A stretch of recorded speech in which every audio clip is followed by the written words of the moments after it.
You've always been like kind of like intermixed with the whole hip hop thing, you know, because you showed up on Kanye's first album or no? Both, first and second. First and second album.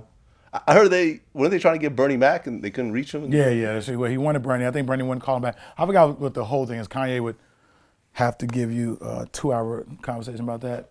But then I had never done impressions either. Right. Ever.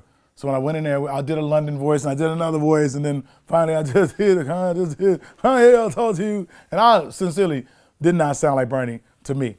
To this day, people still say that's Cedric doing Bernie. So they like, like what was Cedric doing on the album? And you know, but it was a good time, man. Hip hop, it was just, I love it. I love music. Well, didn't Kanye call you up and rap for like 10 minutes? Yes. John Monopoly. Well, I knew Kanye already. I knew the world record holders, and then which is the group, him, GLC. Yeah. So I knew those guys, and I was getting my deal with Def Squad through Bernard. Okay. Bernard was my manager. You know Bernard, Music Bernard. He had Eric Sermon, everybody, Bernard, and Kanye was like, "Oh, I heard you got a deal, whatever." So he hit me up, and he was like, "You know, I don't just do the beats, you know, I rap," and he just started, and it was like, he made me think I needed to go right. I just played with Kanye car. I just told her I was like, because I remember when I first everybody's gonna say this I love how my stories get changed, but I think musically what I was doing at the time wasn't as advanced, like lyrically, the way Kanye was. So I'm just glad that it happened the way it happened. I'm glad that I didn't come out when I came out, because that class was like, I think The Game came out around the same time. Wait, Kanye already came out. Who was coming out then? Ye was rapping. The Game was coming up. This was like 2004. Yeah, but it was like vicious that. though. Well, 50 Cent was on fire at this point. 50's on fire. Yeah. I'm hearing about 50. I'm in the studio. The game wasn't connected to 50 at the time. I was hearing about The Game. I was like, yo, there's like this guy's The Game. This that real street shit. It was who played this shit for? Who played Game first? Terminator. I don't know if you know him. He always wears these glasses. They call him Term. Big ass glasses. They used to be with it don't matter. Fuck it. But yeah, music was exciting, and I was performing with like Talib, and I was doing some shows and excited about life. Yeah, I mean that's who brought Kanye out on tour first, was Talib Kweli. Yeah. So I mean, being from Chicago and having all, you know, the perspective that you have, Chicago has such a dope music scene.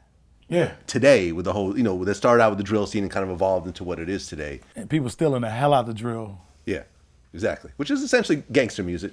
You know, I don't really see a big difference between that. It's the way you do it when you rapping, dog. Okay. How Cardi beat doing now, like that's our shit. That's our now Cardi. I don't mind Cardi because Cardi's a rapper who just like she said it. I like she's like, I'm taking everybody's style, motherfucker. Right. As long as you know what you're doing, know how to perform. Because people don't know how to perform, and Cardi know how to perform.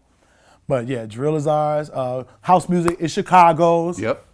Mr. Sean Merriman, who thinking someone that started in Baltimore. No. Chicago, Chi-Town. right? But unfortunately, with the popularity of the music, it intermixes with the gangs. You know, and the dissing of the dead homies, and the gang affiliation and the neighborhood affiliations and everything else like that, and people essentially banging on wax. And the violence levels continues to rise. You're saying spill off the records and go into the... Yeah. And the social media Thugs magnifies it. Thugs is tweeting. Yeah. You know, Thugs you is tweeting. Facebook me, I see you outside, we gonna fight. It's some weird shit. It's a real wild thing. And I think people losing focus with the gangs. I remember gangbanging. I remember what we thought we was doing.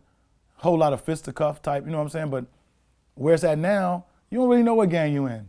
You don't even know what you don't even really know what you're repping. You upset with people for saying something about you that to the point where you rather than be dead, and that's never been the real essence of what gangbanging was. What separated and made it that way is the drugs and the money, and motherfuckers ain't getting that. So if it ain't about that, well, how is it about a street that your mother chose to live on? That you just happen to live on that block. It's still about the drugs. I mean, they still not the kind of murders that's happening, senseless murders, not about the drugs. Impossible. Niggas ain't moving meth the way they was moving crack. Well, but the lean, the pills. Pills, but still ain't. You ain't walking in no factory. Ain't no neighborhood pill dealer. He the main. It's like super weight. No, dudes had straight cars full of cocaine. Yeah. It wasn't even a car. It was just the body of the car. So you're saying that you were involved in the gang shit early on?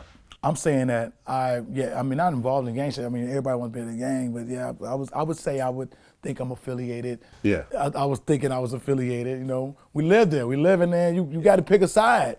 Yeah. The minute you say you're not, both sides want to beat you up. Okay. Was there a point where you said, fuck all this, I'm going to go do comedy? Yeah.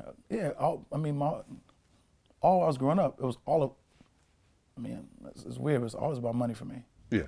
With wanting to get out the neighborhood. Yeah. Successful being a comic, I love that first. Like comedy was my therapy. So I was able to get on stage, tell exactly how I was feeling, what I was going through, talk about all this shit I'm talking about now. Talk about all this shit I'm talking about now and make it funny and make it cool.